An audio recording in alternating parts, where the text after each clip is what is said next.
بسم اللہ الرحمن الرحیم۔ السلام علیکم دوستو، حضرت ابراہیم علیہ السلام اللہ کے جلیل القدر اور مقرب ترین پیغمبروں میں سے ایک ہیں، جنہیں خلیل اللہ یعنی اللہ کے دوست کے خطاب سے نوازا گیا۔ حضرت نوح علیہ السلام کے بعد آپ علیہ السلام وہ پہلے نبی ہیں جنہیں اللہ تعالیٰ نے توحید کی دعوت پھیلانے کے لیے مبعوث فرمایا۔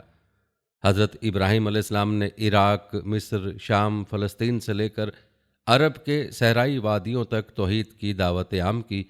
پھر اپنے مشن کی تکمیل کے لیے سرزمین عرب میں اپنے بڑے بیٹے حضرت اسماعیل علیہ السلام، شام و فلسطین میں دوسرے بیٹے حضرت اسحاق علیہ السلام اور مشرقی اردن میں اپنے بھتیجے حضرت لوط علیہ السلام کو مقرر فرمایا۔ آج کی ویڈیو میں ہم آپ کو حضرت ابراہیم علیہ السلام کی زندگی اور آپ علیہ السلام کی سیرت کے مختلف پہلوؤں سے آگاہ کریں گے، جن کا علم ہونا ہر مسلمان کے لیے ضروری ہے۔ لہٰذا اپنے ویڈیو کو بغیر سکپ کیے آخر تک لازمی دیکھنا ہے۔ پیارے دوستو، یاد رہے کہ اللہ تعالیٰ نے قرآن مجید میں 69 مقامات پر حضرت ابراہیم علیہ السلام کا ذکر کیا۔ کہتے ہیں کہ حضرت ابراہیم علیہ السلام کے آباء و اجداد عرب سے ہجرت کر کے بابل میں آباد ہو گئے تھے۔ وہیں آپ علیہ السلام کی ولادت ہوئی۔ آپ علیہ السلام کے والد کا نام طارق تھا، لیکن آزر کے نام سے مشہور ہوئے۔ روایت کے مطابق حضرت ابراہیم علیہ السلام کی پیدائش کے وقت آزر کی عمر 75 سال تھی۔ حضرت ابراہیم علیہ السلام کے علاوہ آزر کے 2 بیٹے اور تھے، اور ان کا نام نابور اور دوسرے کا نام ہاران تھا۔ ہاران کا انتقال آزر کی زندگی ہی میں ہو گیا تھا۔ ہاران کا ایک بیٹا تھا جس کا نام لوط علیہ السلام تھا۔ لوط علیہ السلام نے باپ کے انتقال کے بعد اپنی زندگی کا بیشتر حصہ چچا حضرت ابراہیم علیہ السلام کے ساتھ گزارا، یہاں تک کہ اللہ رب العزت نے حضرت لوط علیہ السلام کو بھی نبوت سے سرفراز فرمایا۔ یاد رہے کہ حضرت ابراہیم علیہ السلام کے والد آزر کا پیشہ بت تراشی اور بت فروشی تھا۔ اس وقت بابل اور اس کے آس پاس کے علاقوں پر نمرود کی بادشاہی تھی، جو ایک بہت طاقتور، متکبر، جابر اور بت پرست حکمران تھا۔ کہتے ہیں سر پر تاج سب سے پہلے نمرود ہی نے پہنا تھا۔ یہ بزور طاقت رعایا سے اپنی پرستش کرواتا تھا۔ ایک مرتبہ اس نے عجیب و غریب خواب دیکھا کہ آسمان پر ایک بڑا روشن اور خوبصورت ستارہ نمودار ہوا، جس کی روشنی اتنی تیز تھی کہ اس نے آسمان پر چمکتے چاند اور لاکھوں ستاروں کی روشنی کو ماند کر دیا۔ صبح ہوئی تو نمرود نے شہر کے تمام بڑے کاہنوں اور نجومیوں کو دربار میں طلب کر کے اپنا خواب سنایا اور تعبیر مانگی۔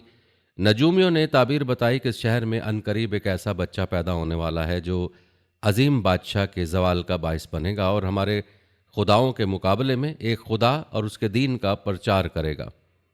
نجومیوں کی اس خبر نے نمرود کو سخت پریشان کر دیا۔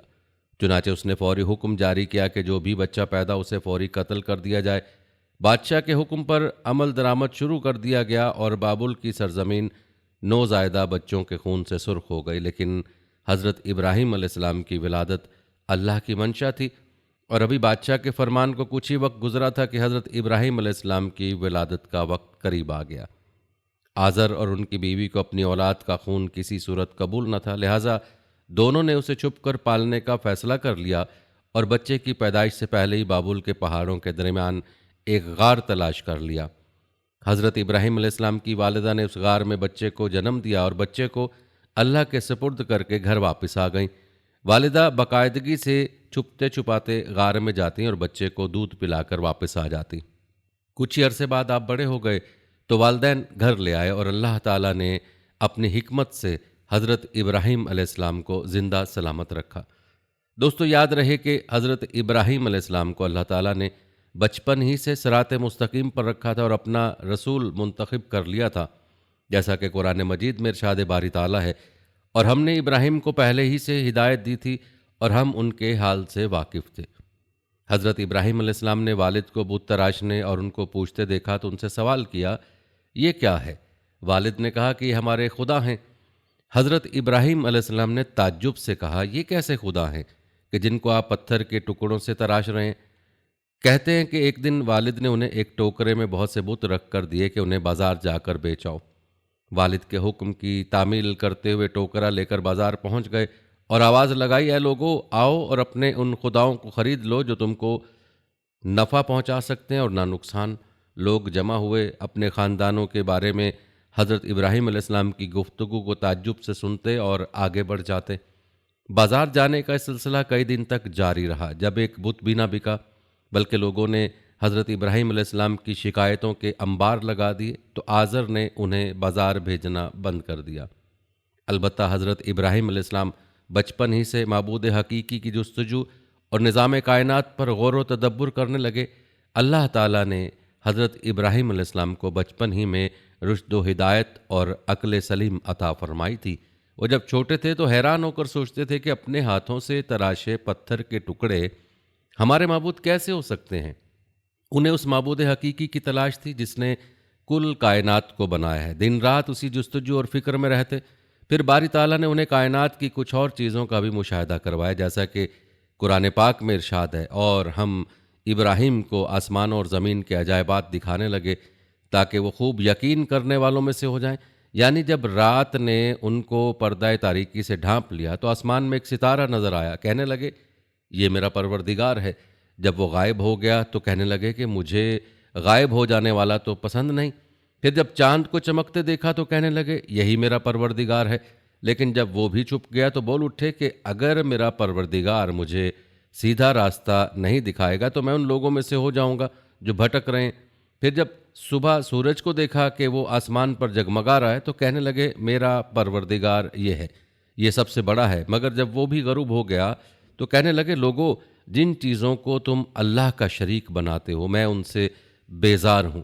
یہ ڈوبنے اور غائب ہونے والے میرا رب نہیں ہو سکتے۔ وہ کوئی اور ہستی ہے جس نے ان سب کو پیدا کیا ہے، جو کل کائنات کا مالک اور خالق ہے۔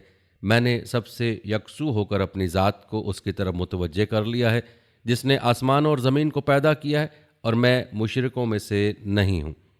دوستو، روایات میں آتا ہے کہ خلت نبوت سے سرفراز ہونے کے بعد حضرت ابراہیم علیہ السلام نے سب سے پہلے اپنے والد کو توحید کی دعوت دی۔ اس سلسلے میں ان کا اپنے والد سے کیا مناظرہ ہوا اسے قرآن پاک کی سورہ مریم میں یوں بیان کیا گیا ہے۔ اور جب ابراہیم نے اپنے والد سے کہا کہ ابا، ایسی چیزوں کو کیوں پوچھتے ہو جو سن سکتی ہیں اور نہ دیکھ سکتی ہیں اور نہ ہی آپ کے کچھ کام آ سکتی ہیں؟ ابا، مجھے ایسا علم ملا ہے جو آپ کو نہیں ملا، تو آپ میرے ساتھ ہو جائیے، میں آپ کو سیدھی راہ پر چلا دوں گا۔ اے میرے ابا، شیطان کی پوجا نہ کیجیے، بے شک شیطان اللہ کا نافرمان ہے۔ ابا، مجھے ڈر لگتا ہے کہ آپ کو اللہ کا عذاب نہ پکڑے تو آپ شیطان کے ساتھ ہی ہو جائیں گے۔ پیارے دوستو، آپ نے ملاحظہ فرمایا کہ حضرت ابراہیم علیہ السلام نے ادب و احترام کے تقاضوں کو پوری طرح ملحوظ خاطر رکھتے ہوئے نہایت محبت اور پیار سے باپ کو توحید کے بارے میں آگاہ فرمایا، لیکن مشرک باپ نے اس نرمی اور پیار کے جواب میں نہایت درستی اور سختی سے بیٹے سے کہا، تو اگر میرے معبودوں کی مخالفت کرنے سے باز نہ آیا تو یاد رکھ میں تجھ سے بہت سختی سے پیش آؤں گا۔ جیسا کہ قرآن کریم میں ہے، آزر نے کہا کہ اے ابراہیم، کیا تو میرے معبودوں سے برگشتہ ہے؟ اگر تو باز نہ آیا تو میں تجھے سنسار کر دوں گا اور تو ہمیشہ کے لیے مجھ سے دور ہو جا۔ اس موقع پر ابراہیم علیہ السلام نے السلام علیکم کہا اور کہا کہ میں آپ کے لیے اپنے پروردگار سے بخشش طلب کروں گا، بے شک وہ مجھ پر مہربان ہے۔ دوستو، پھر حضرت ابراہیم علیہ السلام کی قوم کا عید کا دن قریب آیا تو پوری قوم شہر سے باہر جا کر عید کی خوشیاں منانے کی تیاریوں میں مصروف ہو گئی۔ لوگوں نے حضرت ابراہیم علیہ السلام کو بھی ساتھ چلنے کی دعوت دی، لیکن انہوں نے ساتھ جانے سے انکار کر دیا۔ دراصل وہ کسی ایسے ہی موقع کی تلاش میں تھے کہ جب کوئی نہ ہو اور وہ سب سے بڑے عبادت خانے میں رکھے بتوں کو مسمار کر سکیں۔ چنانچہ لوگوں نے عید کی صبح سب سے پہلے اپنے بتوں کو سجایا، پھر حسب روایت ان کے آگے طرح طرح کے کھانے سجائے۔ ان میں رواج تھا کہ میلے سے واپس آ کر اس کھانے کو بڑے احترام سے کھاتے تھے۔ اس کام سے فارغ ہو کر سب لوگ شہر سے باہر میلے میں چلے گئے تو حضرت ابراہیم علیہ السلام کلہاڑا لیے بت خانے میں داخل ہو گئے اور بتوں کو توڑنا شروع کر دیا، جس کا نقشہ قرآن پاک میں اللہ تعالیٰ نے یوں کھینچا ہے۔ حضرت ابراہیم علیہ السلام چھپتے چھپاتے ان کے معبودوں کے پاس گئے اور فرمانے لگے، تم کھاتے کیوں نہیں؟ تمہیں کیا ہو گیا ہے؟ تم بولتے کیوں نہیں؟ پھر ان کو دائیں ہاتھ سے مارنا اور توڑنا شروع کر دیا۔ جب تمام بت توڑ دیے تو آپ نے کلہاڑا بڑے بت کے کندھے پر لٹکا دیا اور گھر واپس آ گئے۔ شام کو لوگ خوشی خوشی میلے سے واپس آئے اور بتوں کے پاس پہنچے تاکہ کھانا تناول کریں، لیکن وہاں کا تو منظر ہی ہیبت ناک تھا۔ سب بت اوندھے پڑے تھے۔ یہ منظر دیکھ کر وہ غصے سے پاگل ہو گئے ان میں سے بہت سوں کو یقین تھا کہ یہ کام ابراہیم علیہ السلام ہی نے کیا ہوگا، جیسا کہ قرآن پاک میں ارشاد فرمایا گیا ہے۔ لوگوں نے کہا کہ ہم نے ایک نوجوان کو ان کا ذکر کرتے ہوئے سنا ہے، اسے ابراہیم کہتے ہیں۔ چنانچہ حضرت ابراہیم علیہ السلام کو بلایا گیا۔ جب آپ علیہ السلام آئے تو مشرکوں نے کہا، اے ابراہیم، ہمارے معبودوں کے ساتھ تم نے کیا کیا ہے؟ ابراہیم علیہ السلام نے کہا، یہ ان کے بڑے بت نے کیا ہوگا، اگر وہ بولتے ہیں تو ان سے پوچھ لو۔ انہوں نے اپنے دل میں غور کیا تو آپس میں کہنے لگے، بے شک ہم ہی ظالم ہیں۔ پھر شرمندہ ہو کر سر نیچے کر لیا اور بولے، تم جانتے ہو کہ یہ بولتے نہیں ہیں؟ ابراہیم علیہ السلام نے کہا، پھر تم اللہ کو چھوڑ کر کیوں ایسی چیزوں کو پوچھتے ہو جو تمہیں کچھ فائدہ دے سکیں اور نہ نقصان؟ تف ہے تم پر، اور جن کو تم اللہ کے سوا پوچھتے ہو ان پر کیا تم عقل نہیں رکھتے؟ پیارے دوستو، بتوں کو توڑنے کا یہ عمل نمرود اور اس کی قوم کے نزدیک ناقابل معافی جرم تھا، لہٰذا انہوں نے فیصلہ کیا کہ حضرت ابراہیم علیہ السلام کو اتنی سخت اور عبرتناک سزا دی جائے کہ آئندہ کسی کو بتوں کی بے حرمتی کی ہمت نہ ہو۔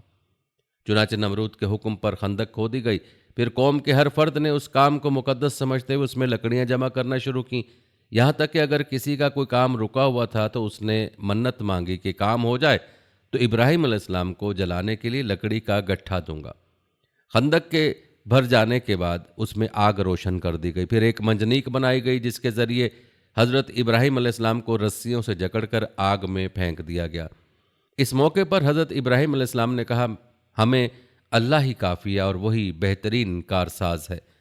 حضرت ابن عباس رضی اللہ تعالیٰ عنہ اور سعید بن جبیر رضی اللہ تعالیٰ عنہ سے مروی ہے کہ اس وقت بارش والا فرشتہ اضطراب اور پریشانی کے عالم میں کہہ رہا تھا کہ کب مجھے حکم ملے اور بارش برساؤں، لیکن اللہ کا حکم بلا واسطے کے زیادہ تیز تھا، یعنی اللہ نے خود ہی آگ کو حکم فرما دیا اور آگ گل و گلزار بن گئی، جیسا کہ قرآن مجید میں ارشاد باری تعالیٰ ہے، ہم نے کہا اے آگ ابراہیم پر ٹھنڈی اور سلامتی والی ہو جا۔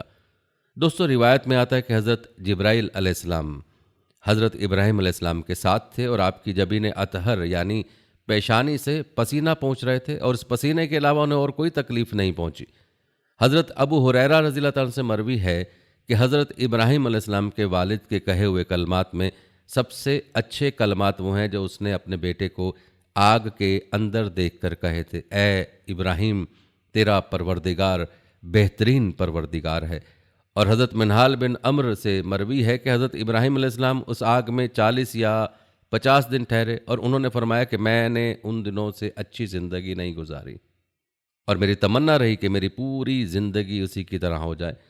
دوستو، حضرت ابراہیم علیہ السلام کی اس آگ کے حوالے سے حضرت شریک سے مروی ہے کہ رسول اللہ صلی اللہ علیہ وسلم نے چھپکلی کے مارنے کا حکم دیا اور فرمایا کہ یہ ابراہیم علیہ السلام پر جلنے والی آگ کو پھونک مار رہی تھی۔ اور مسند احمد میں حضرت عائشہ رضی اللہ عنہا سے روایت ہے کہ رسول اکرم صلی اللہ علیہ وآلہ وسلم نے فرمایا، چھپکلی کو مارو کیونکہ وہ ابراہیم علیہ السلام پر آگ کو پھونکے مار رہی تھی۔ پیارے دوستو، تاریخی کتب کے مطابق جب حضرت ابراہیم علیہ السلام آگ سے صحیح سلامت واپس آ گئے تو نمرود اور اس کے لوگ بڑے حیران بھی ہوئے اور پریشان بھی۔ اس موقع پر نمرود نے حضرت ابراہیم علیہ السلام سے کہا کہ اے ابراہیم، کیا تم نے اپنے اس رب کو دیکھا بھی ہے کہ وہ کون ہے اور کہاں رہتا ہے؟ حضرت ابراہیم علیہ السلام نے کہا کہ میرا رب تو وہ ہے جو زندہ کرتا اور مارتا ہے۔ نمرود بولا، یہ کیا مشکل ہے، یہ تو میں بھی کر سکتا ہوں۔ اس نے اپنے 2 غلاموں کو دربار میں بلایا، ان میں سے ایک کو قتل اور دوسرے کو چھوڑ دیا، پھر بولا، دیکھو میں نے ایک کو مار دیا اور دوسرے کو زندگی دے دی۔ حضرت ابراہیم علیہ السلام نے اس کی بے وقوفی کی بات سن کر فرمایا، میرا اللہ تو سورج کو مشرق سے نکالتا ہے، تم اسے مغرب سے نکال دو۔ حضرت ابراہیم علیہ السلام کے سوال کا جواب نمرود کے پاس نہ تھا، چنانچہ اس حواس باختہ ہو کر دربار سے اٹھ کر چلا گیا۔ روایت میں آتا ہے کہ آگ میں ڈالے جانے کے بعد حضرت ابراہیم علیہ السلام نے بابل سے ہجرت کا ارادہ فرمایا اور پھر ایک دن اپنے اہل خانہ کے ساتھ حران نامی علاقے میں ہجرت کر گئے۔ حضرت ابراہیم علیہ السلام نے بابل ہی میں اپنے چچا زاد بہن حضرت سارہ سے شادی کر لی تھی۔ پھر اللہ تعالیٰ نے آپ کو بیت المقدس جانے کا حکم فرمایا۔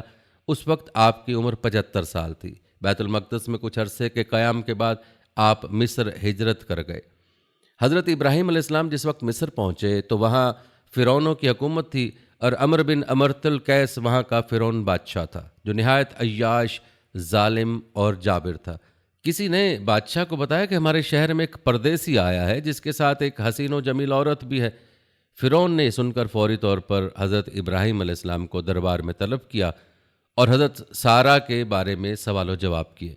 حضرت سارہ اللہ کی برگزیدہ بندی تھیں اور انہیں اپنے اللہ پر بڑا یقین تھا، چنانچہ وہ طلب کرنے پر بادشاہ کے پاس تشریف لے گئیں۔ بادشاہ نے جب انہیں دیکھا تو خود پر قابو نہ رکھ سکا اور برے ارادے سے انہیں پکڑنے کے لیے آگے بڑھا۔ حضرت سارہ اس وقت اپنے رب سے دعا میں مصروف تھیں۔ جیسے ہی فرعون آگے بڑھا اس کے قدم زمین میں دھنس گئے۔ بادشاہ بدحواس ہو گیا اور جلدی سے بولا، تم میرے لیے اپنے اللہ سے دعا کرو، میں تمہیں کوئی تکلیف نہیں پہنچاؤں گا۔ حضرت سارہ نے دعا فرمائی کہ اے اللہ، اگر یہ مر گیا تو کہا جائے گا کہ میں نے اسے قتل کیا ہے، اے اللہ تو اسے آزاد کر دے۔ اس دعا کے بعد اللہ نے اسے آزاد کر دیا، لیکن وہ اپنی حرکت سے باز نہ آیا۔ دوبارہ آگے بڑھا تو مزید اندر گھس گیا۔ اس نے پھر دعا کے لیے کہا، حضرت سارہ نے دعا کی، وہ پھر آزاد ہو گیا۔ راوی کہتے ہیں کہ تیسری یا چوتھی بار میں وہ پکار اٹھا اور اپنے درباریوں سے کہا کہ تم میرے پاس کسی انسان کو نہیں لائے ہو۔ پھر اس نے حضرت سارہ کو عزت و احترام سے رخصت کیا، بلکہ ایک خادمہ حضرت حاجرہ بھی ان کی خدمت میں پیش کی۔ کئی محققین کے مطابق حضرت حاجرہ علیہ السلام بادشاہ کی لونڈی نہیں بلکہ بیٹی تھیں۔ حضرت سارہ حضرت حاجرہ کو ساتھ لے کر حضرت ابراہیم علیہ السلام کے پاس تشریف لائیں تو دیکھا کہ وہ نماز میں مصروف ہیں۔ فارغ ہو کر بیوی سے سوال کیا کہ کیا ہوا؟ حضرت سارہ نے جواب دیا کہ اللہ نے کافر کے مکر کو رد کر دیا اور فاجر کی برائی کو اس کے سینے میں دفن کر دیا۔ پیارے دوستو، کہا جاتا ہے کہ اس واقعے کے بعد حضرت ابراہیم علیہ السلام دوبارہ فلسطین منتقل ہو گئے۔ کچھ عرصہ بیتا تو ایک دن حضرت سارہ نے حضرت ابراہیم علیہ السلام سے فرمایا کہ میں چاہتی ہوں کہ آپ حاجرہ سے نکاح کر لیں، شاید اللہ آپ کو اولاد کی نعمت سے نواز دے۔ اس وقت تک آپ علیہ السلام کو اولاد نہیں ہوئی تھی اور پھر حضرت سارہ نے آپ کا نکاح حضرت حاجرہ سے کروا دیا۔ اللہ تعالیٰ نے سال بھر بعد ہی حضرت حاجرہ علیہ السلام کے بطن سے حضرت اسماعیل علیہ السلام کو پیدا فرمایا۔ بعد ازاں حضرت ابراہیم اللہ تعالیٰ کے حکم سے حضرت حاجرہ اور نومولود بیٹے کو لے کر فلسطین سے نامعلوم منزل کی جانب چل پڑیں، اور پھر حضرت ابراہیم علیہ السلام اپنی زوجہ اور لخت جگر کے ساتھ صحراؤں، پہاڑوں اور میدانوں کو عبور کرتے ہوئے ایک ایسی وادی میں پہنچے جہاں دور دور تک چرند پرند تھے اور نہ ہی پانی کا نام و نشان۔ لیکن حیران کن طور پر اس وادی کے درمیان ایک بوڑھا درخت نہ جانے کب سے اپنے مکینوں کے انتظار میں تنہا کھڑا تھا۔ حضرت ابراہیم علیہ السلام نے اہلیہ کو دودھ پیتے معصوم جان جگر سمیت درخت کے نیچے بٹھایا، کھجور کا تھیلا اور پانی کا مشکیزہ پاس رکھا اور کچھ کہے بغیر واپسی کے لیے پلٹے۔ حضرت حاجرہ نے جب یہ دیکھا تو لپک کر دامن پکڑ اور بولی، اے ابراہیم، ہمیں اس دشت بیاباں میں چھوڑ کر کہاں جا رہے ہیں؟ یہاں کوئی ساتھی ہے، ہمسایہ ہے، نہ ضرورت کی کوئی چیز ہے۔ انہوں نے کئی بار یہ بات کہی لیکن آپ ان کی طرف متوجہ نہ ہوئے۔ آخر انہوں نے کہا کہ آپ کو اللہ نے یہ حکم دیا ہے؟ انہوں نے فرمایا ہاں۔ وہ بولی، تب وہ ہمیں ضائع نہیں ہونے دے گا، اور پلٹ گئیں۔ حضرت ابراہیم علیہ السلام چلتے چلتے جب گھاٹی پر پہنچے جہاں سے وہ لوگ نظر نہیں آ رہے تھے تو انہوں نے کعبہ شریف کی طرف منہ کر کے ہاتھ اٹھا دی اور دعا مانگی، اے پروردگار، میں نے اپنی اولاد میدان مکہ میں جہاں کھیتی نہیں، تیری عزت و ادب والے گھر کے پاس لا بسائی ہے۔ اے پروردگار، تاکہ یہ نماز پڑھیں سو تو لوگوں کے دلوں کو ایسا کر دے کہ ان کی طرف جھکے رہے اور ان کو پھلوں سے رزق دے تاکہ تیرا شکر کریں۔ حضرت اسماعیل علیہ السلام کی والدہ ان کو دودھ پلاتی تھیں اور خود اس پانی میں سے پی لیتی تھیں، حتیٰ کہ جب مشکیزے کا پانی ختم ہو گیا تو انہیں پیاس لگے اور ان کے بیٹے کو بھی پیاس لگ گئی۔ وہ دیکھ رہی تھی کہ بچہ پیاس کی وجہ سے بے چین ہے، وہ اسے تڑپتا نہ دیکھ سکیں، اٹھ کر چل دیں۔ انہیں اپنے قریب کی زمین میں سے صفا پہاڑ قریب معلوم ہوا، وہ اس پر چڑھ گئی۔ پھر وادی کی طرف منہ کر کے دیکھا کہ کیا کوئی انسان نظر آتا ہے؟ کوئی نظر نہ آیا۔ وہ صفا سے اتری، جب وادی کے نشیب میں پہنچی تو قمیص کا دامن جو زمین تک پہنچا تھا اٹھا کر اس طرح بھاگی جس طرح کوئی پریشان اور مصیبت زدہ انسان دوڑتا، حتیٰ کہ وادی کو پار کر لیا۔ وہ مروہ تک پہنچی تو اس پر چڑھ گئی اور دیکھا کہ کیا کوئی نظر آتا ہے؟ کوئی نظر نہیں آیا۔ انہوں نے 7 بار اسی طرح کیا، ایک پہاڑی سے دوسری تک دوڑتی رہیں۔ حضرت عبداللہ بن عباس رضی اللہ تعالیٰ عنہ بیان کرتے ہیں کہ نبی کریم صلی اللہ علیہ وسلم نے فرمایا، لوگ اسی وجہ سے ان دونوں پہاڑوں یعنی صفا اور مروہ کے درمیان دوڑتے ہیں جب وہ آخری چکر میں مروہ پر پہنچیں تو انہیں کوئی آواز محسوس ہوئی۔ انہوں نے اپنے آپ سے کہا چپ، پھر غور سے سنا تو دوبارہ آواز سنائی دی۔ انہوں نے کہا تو نے آواز سنائی تھی، اگر تو مدد کر سکتا ہے تو ہماری مدد کر۔ اچانک انہوں نے دیکھا کہ زمزم کے مقام پر ایک فرشتہ کھڑا ہے۔ اس فرشتے نے اپنی ایڑی سے یا اپنے پر سے زمین کھودی تو پانی نکل آیا۔ آپ اسے حوض کی صورت دیکھنے لگیں اور اپنے ہاتھ سے اس طرح رکاوٹ بنانے لگیں اور پھر چلو بھر کر مشکیزے میں ڈالنے لگیں۔ ان کے چلو بھرنے کے بعد پانی پھر نکل آیا۔ حضرت عبداللہ بن عباس رضی اللہ تعالیٰ عنہ بیان کرتے ہیں کہ نبی کریم صلی اللہ علیہ وسلم نے فرمایا، اللہ تعالیٰ حضرت اسماعیل علیہ السلام کی والدہ پر رحمت نازل فرمائے اگر وہ زمزم کو بہنے دیتیں، یا فرمایا اگر وہ پانی سے چلو نہ بھرتیں تو وہ ایک بہتے ہوئے چشمے کی صورت اختیار کر لیتا۔ راوی بیان کرتے ہیں کہ پھر حاجرہ علیہ السلام نے پانی پیا اور بچے کو دودھ پلایا۔ فرشتے نے ان سے کہا آپ ہلاکت کا اندیشہ نہ کریں، یہاں اللہ کا گھر ہے جس کی تعمیر یہ بچہ اور اس کا والد دونوں مل کر کریں گے۔ اللہ تعالیٰ اپنے لوگوں کو ضائع نہیں ہونے دیتا۔ اس وقت بیت اللہ کی زمین ایک بلند ٹیلے کی صورت میں تھی۔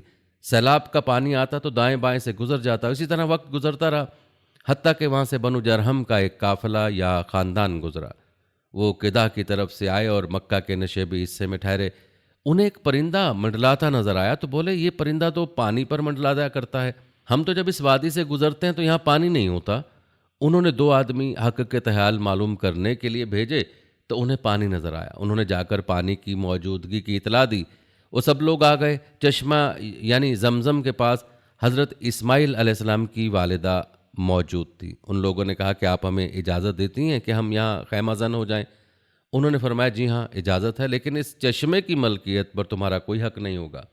انہوں نے کہا ٹھیک ہے۔ انہوں نے اپنے اپنے گھر والوں کو بھی وہاں بلایا حتیٰ کہ وہاں کئی گھر بس گئے۔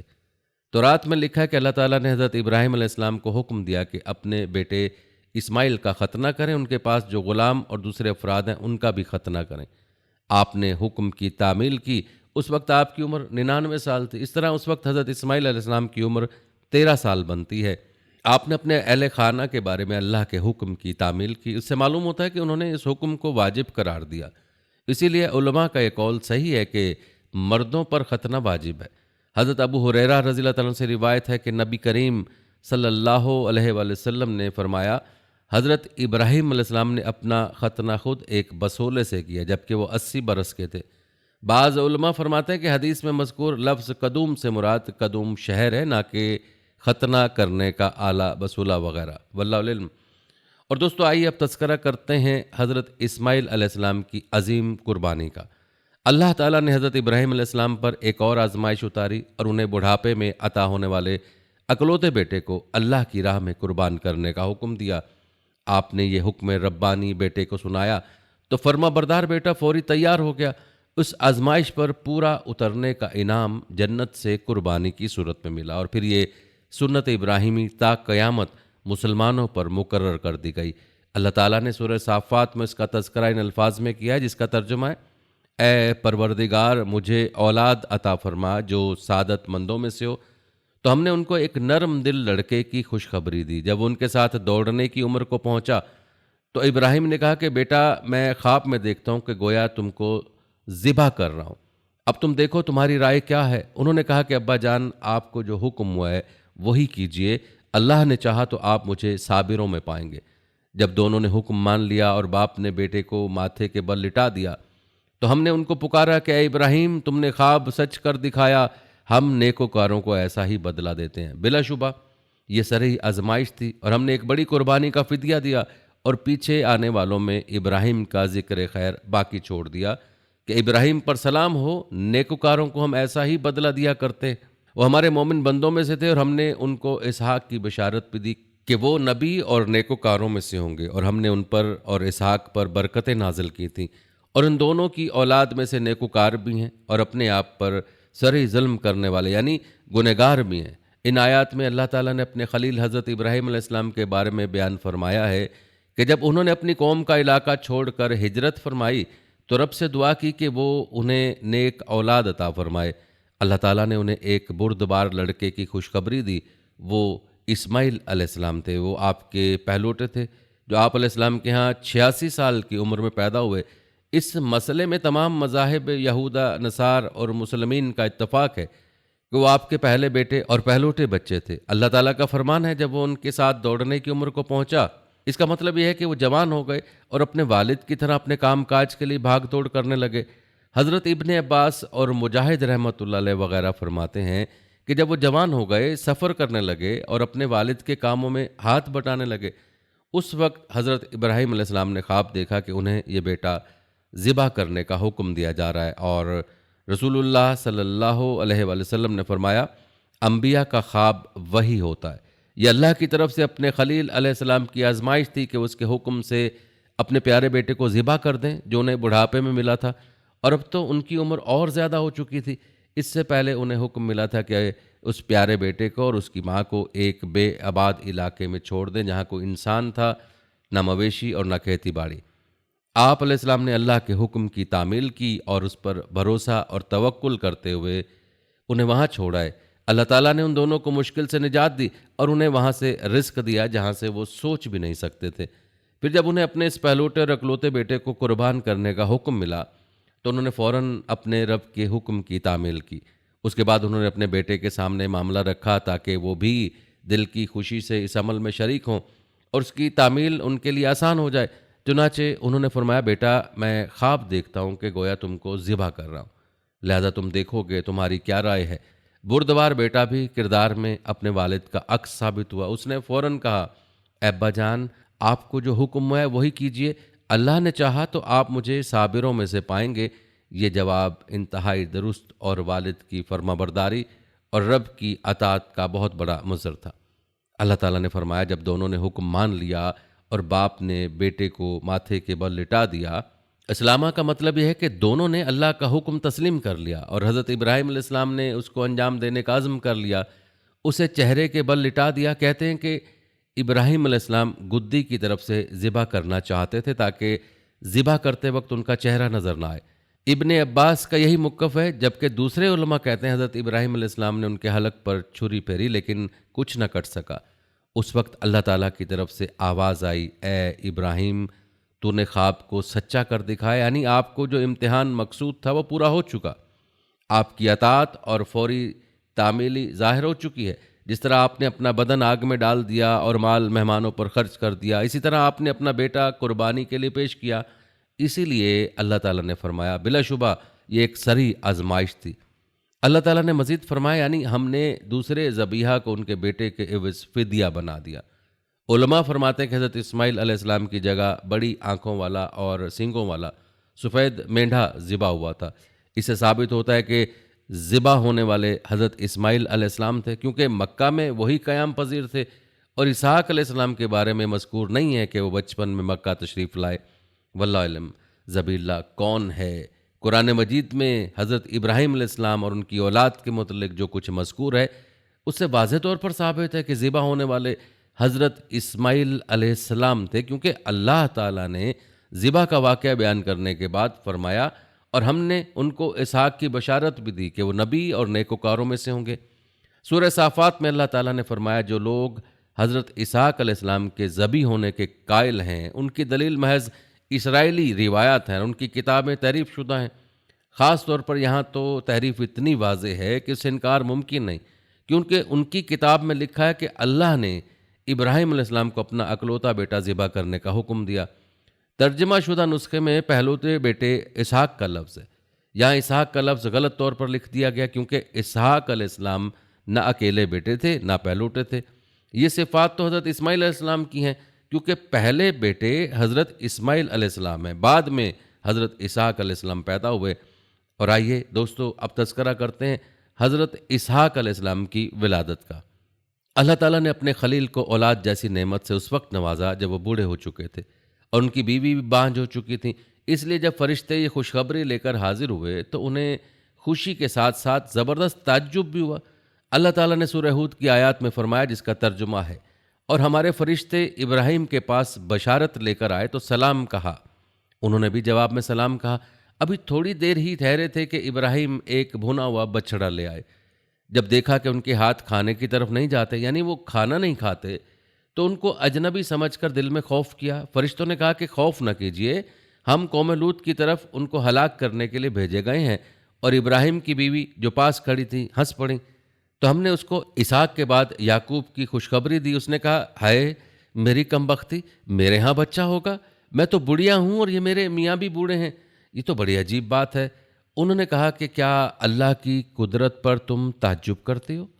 اے اہل بیت، تم پر اللہ کی رحمت اور اس کی برکتیں ہوں، وہ سزاوار، تعریف اور بزرگوار ہے۔ اور اسی طرح سورہ حجر میں اللہ تعالیٰ نے فرمایا، اور اے نبی ان کو ابراہیم کے مہمانوں کا حال سنا دو، جب وہ ابراہیم کے پاس آئے تو سلام کہا۔ انہوں نے کہا، ہمیں تو تم سے ڈر لگتا ہے۔ مہمانوں نے کہا کہ ڈریے نہیں، ہم آپ کو ایک دانش مند لڑکے کی خوشخبری دیتے ہیں۔ وہ بولے کہ مجھے بڑھاپے نے آ پکڑا تو تم خوشخبری دینے لگے، اب کاہے کی خوشخبری دیتے ہو؟ انہوں نے کہا کہ ہم آپ کو سچی خوشخبری دیتے ہیں، آپ مایوس نہ ہو۔ یعنی ابراہیم نے کہا کہ اللہ کی رحمت سے میں مایوس کیوں ہوں؟ مایوس ہونا گمراہوں کا کام ہے۔ پھر اللہ تعالیٰ نے سورہ عنکبوت میں ارشاد فرمایا، بھلا تمہارے پاس ابراہیم کے معزز مہمانوں کی خبر پہنچی ہے؟ جب وہ ان کے پاس آئے تو سلام کہا، انہوں نے بھی جواب میں سلام کہا۔ دیکھا تو ایسے لوگوں کو نہ جان نہ پہچان، تو اپنے گھر جا کر ایک بھنا ہوا موٹا بچڑا لائے اور کھانے کے لیے ان کے آگے رکھ دیا۔ کہنے لگے، آپ تناول کیوں نہیں کرتے؟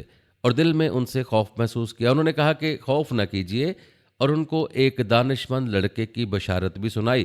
تو ابراہیم کی بیوی چلاتی آئی اور اپنا منہ پیٹ کر کہنے لگی، ایک تو بڑھیا اور وہ بھی بانجھ۔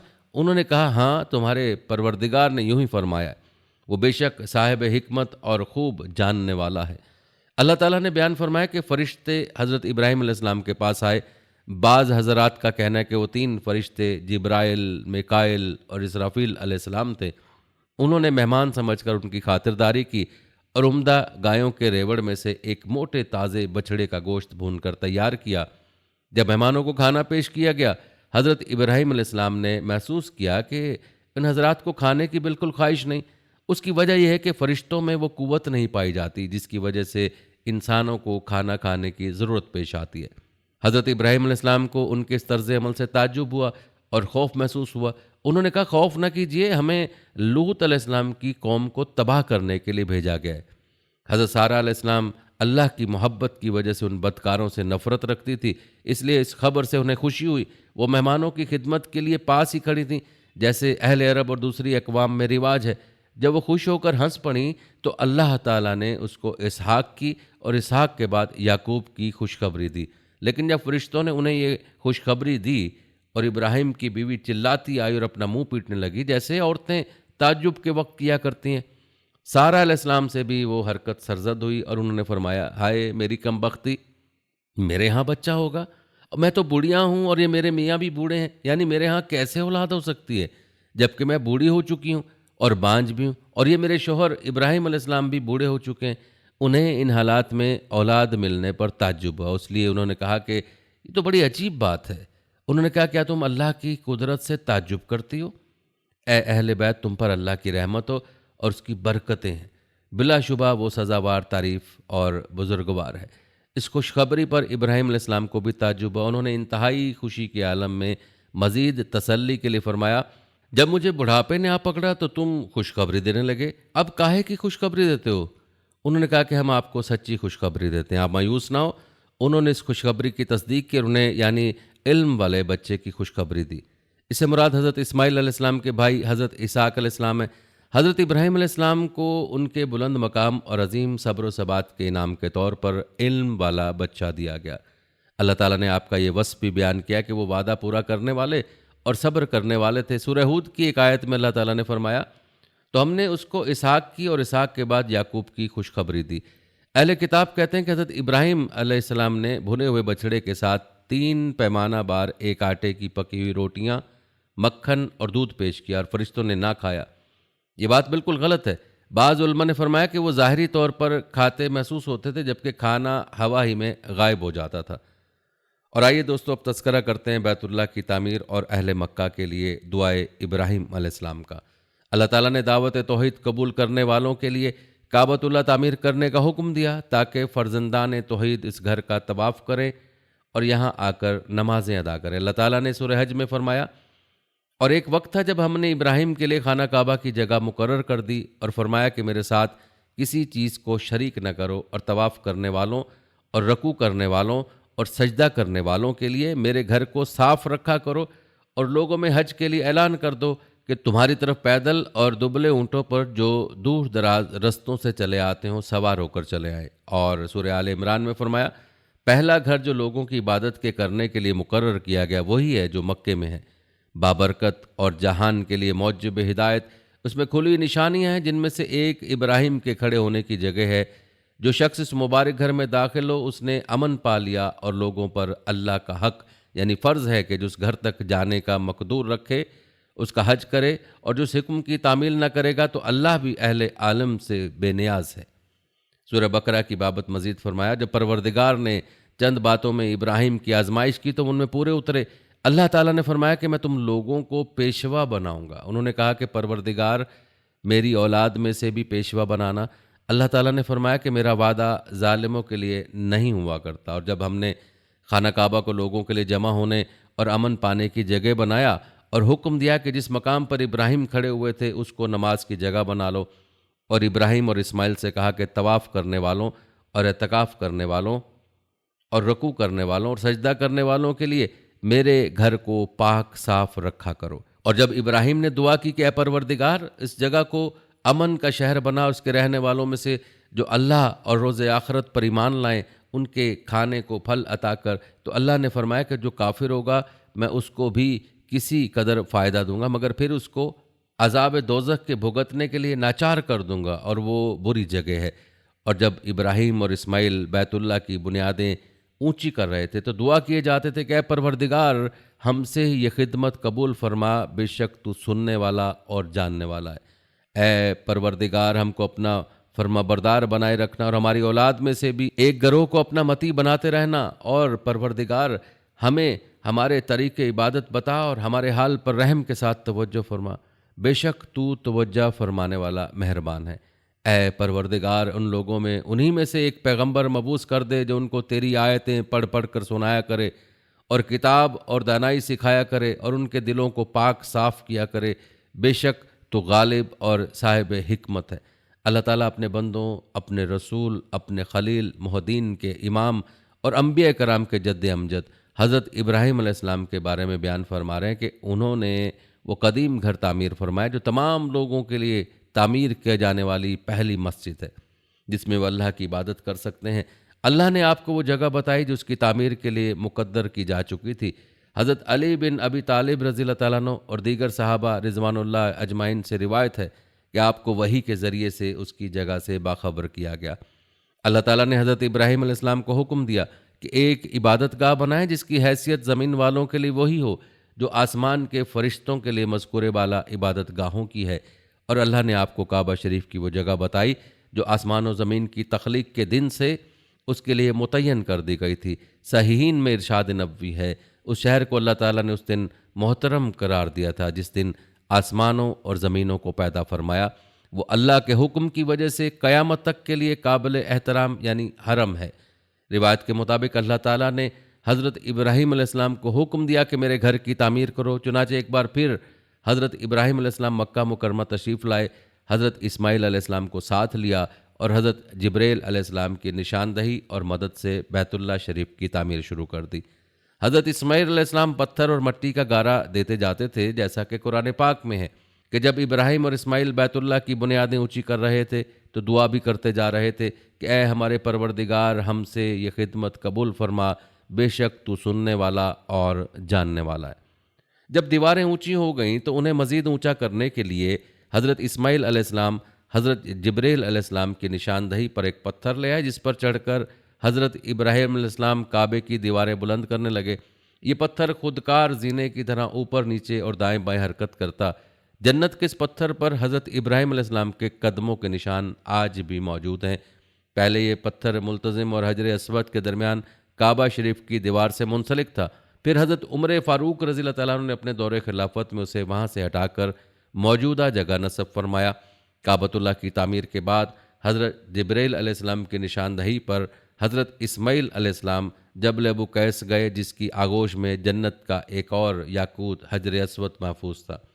اسے حضرت ابراہیم علیہ السلام نے کعبہ شریف کے جنوبی کونے میں نصب فرمایا اور دوستو یہ اللہ تعالیٰ کی قدرت تھی کہ مکے کے ایک پہاڑ کی چوٹی سے بلند ہونے والی یہ صدائے دل نواز دنیا کے کونے کونے تک پہنچ گئی۔ کرۂ ارض و سما پر ذی روح نے اسے سنا۔ یاد رہے کہ اللہ عز و جل نے حضرت ابراہیم خلیل اللہ کو 2 عظیم فرزند عطا فرمائے اور دونوں کو نبوت سے سرفراز فرمایا۔ ایک حضرت اسماعیل علیہ السلام جو حضرت حاجرہ علیہ السلام کے بطن سے پیدا ہوئے، اور دوسرے حضرت اسحاق علیہ السلام جو حضرت سارہ علیہ السلام کے بطن سے پیدا ہوئے۔ حضرت اسماعیل علیہ السلام کی نسل سے عرب کے تمام قبائل وجود میں آئے، اور یاد رہے کہ آپ علیہ السلام کی اولاد میں سے ہی امام الانبیاء، آقائے دو جہاں، خاتم النبیین حضرت محمد مصطفیٰ صلی اللہ علیہ وآلہ وسلم دنیا میں رونق افروز ہوئے، جبکہ حضرت اسحاق علیہ السلام سے حضرت یعقوب علیہ السلام پیدا ہوئے، جنہیں اسرائیل بھی کہا جاتا ہے، اور اسی لیے ان کی نسل کو بنی اسرائیل کہتے ہیں۔ بنی اسرائیل میں سے جو انبیاء دنیا میں مبعوث ہوئے ان کی تعداد بہت زیادہ ہے، تاہم بنی اسرائیل میں نبوت کا سلسلہ حضرت عیسیٰ علیہ السلام پر ختم ہوا۔ پیارے دوستو، قرآن پاک میں حضرت ابراہیم علیہ السلام کی زندگی کا ایک واقعہ بیان ہوا جو کہ مشاہدہ قدرت کی فرمائش کے متعلق ہے۔ یاد رہے کہ حضرت ابراہیم علیہ السلام کائنات کی تخلیق پر غور و فکر کرتے، اس کی اصلیت معلوم کرنے کی جستجو میں رہا کرتے تھے۔ ایک دن اللہ تعالیٰ سے عرض کیا، اے محبوب حقیقی، میں یہ دیکھنا چاہتا ہوں کہ تم مردوں کو کس طرح زندہ کرے گا۔ قرآن پاک کی سورہ بقرہ کی آیت نمبر 8 میں اللہ تعالیٰ نے ارشاد فرمایا، اور جب ابراہیم نے اللہ سے کہا کہ اے پروردگار مجھے دکھا کہ تم مردوں کو کیسے زندہ کرے گا، اللہ تعالیٰ نے فرمایا کیا تم نے اس بات کو باور نہیں کیا؟ انہوں نے کہا کیوں نہیں، لیکن میں دیکھنا اس لیے چاہتا ہوں کہ میرا دل اطمینان کامل حاصل کرے۔ اللہ نے فرمایا کہ 4 پرندے پکڑ کر اپنے پاس منگواؤ اور ٹکڑے ٹکڑے کرا دو، پھر ان کا ایک ایک ٹکڑا ہر ایک پہاڑ پر رکھ دو، پھر ان کو بلاؤ تو وہ تمہارے پاس دوڑتے چلے آئیں گے، اور جان رکھو کہ اللہ غالب اور صاحب حکمت ہے۔ چنانچہ اللہ تعالیٰ کے حکم سے 4 پہاڑوں پر رکھے پرندوں کے مختلف اعضاء ان کی طرف آتے رہے اور جڑتے رہے، یہاں تک کہ ان کے بدن کے تمام اجزاء آپس میں جڑ گئے، ان پر پہلے کی طرح پر آ گئے اور وہ زندہ ہو کر اڑ گئے۔ دوستو یاد رہے کہ اصل میں اللہ تعالیٰ ایسے معجزات سے منکروں کو یہ باتیں دکھانا اور سمجھانا چاہتا ہے کہ اللہ تعالیٰ ہر شے پر قدرت رکھتا ہے، لیکن جن کے دل سیاہ ہوں وہ اللہ کی قدرت کا اقرار نہیں کرتے۔ دوستو اب بات کرتے ہیں نمرود کے حشر کی۔ روایت میں آتا ہے کہ اللہ رب العزت نے متکبر اور جابر نمرود اور اس کے لشکر کو تباہ و برباد کرنے کے لیے مچھروں کے ایک غول کو بھیجا۔ زہریلے مچھروں کے ایک بڑے لشکر نے نمرود کی فوج پر حملہ کر دیا اور انہیں بے جان ہڈیوں کے ڈھانچوں میں تبدیل کر دیا۔ انہی میں سے ایک مچھر بادشاہ نمرود کی ناک کے اندر گھس گیا، اسے عذاب الہی کا مزہ چکھاتا رہا۔ نمرود جب تکلیف کی شدت سے بہت زیادہ تڑپتا تو اس کے مغرور سر پر جوتوں کی بارش کی جاتی۔ سر پر جوتے پڑنے سے مچھر کچھ دیر کے لیے رکتا، جس کی وجہ سے تکلیف میں وقتی طور پر کمی آتی، لیکن کچھ ہی دیر بعد تکلیف میں پھر اضافہ ہو جاتا، اور پھر ایک طویل مدت بعد وہی چھوٹا سا مچھر اس کو دنیا سے نیست و نابود ہونے کی وجہ بنا۔ اس دنیا کے سب سے طاقتور اور خدائی کے دعوے دار کی موت دنیا کے انتہائی حقیر اور کمزور چیز سے کروا کر اللہ تعالیٰ نے رہتی دنیا تک کے متکبر اور مغرور انسانوں کو سبق دے دیا کہ پروردگار کی فراہم کردہ نعمتوں پر غرور و تکبر کرنا، دوسروں کو حقیر سمجھنا اللہ کو سخت ناپسند ہے۔ پیارے دوستو، یہ تھی حضرت ابراہیم علیہ السلام کی زندگی سے جڑے اہم واقعات جو آپ کے سامنے بیان کیے گئے۔ آخر میں بات کرتے ہیں حضرت ابراہیم علیہ السلام کے انتقال اور آپ علیہ السلام کے مزار مبارک کی۔ روایت کے مطابق حضرت ابراہیم علیہ السلام کی اہلیہ حضرت سارہ علیہ السلام کا انتقال 127 برس کی عمر میں ہوا۔ حضرت ابراہیم علیہ السلام نے ان کی تدفین سرزمین کنعان کی بستی ہیبرون میں کی۔ انتقال کے وقت حضرت ابراہیم علیہ السلام کی عمر کتابوں میں 175 سال تحریر ہے۔ اہل کتاب میں حضرت ابراہیم علیہ السلام کے پاس ملک الموت کے آنے کے بہت سے قصے نقل کیے ہیں، جن کی تفصیل بہت طویل ہے اور ان میں بہت زیادہ تضاد بھی ہے، اس لیے مکمل تفصیل بیان نہیں کی جا رہی۔ البتہ ایک قول کے مطابق آپ علیہ السلام کی وفات اچانک ہوئی اور آپ علیہ السلام کے دونوں پیغمبر بیٹوں حضرت اسماعیل علیہ السلام اور حضرت اسحاق علیہ السلام نے آپ علیہ السلام کو اپنی والدہ حضرت سارہ علیہ السلام کے پہلو میں بستی ہیبرون یعنی الخلیل میں دفن کیا۔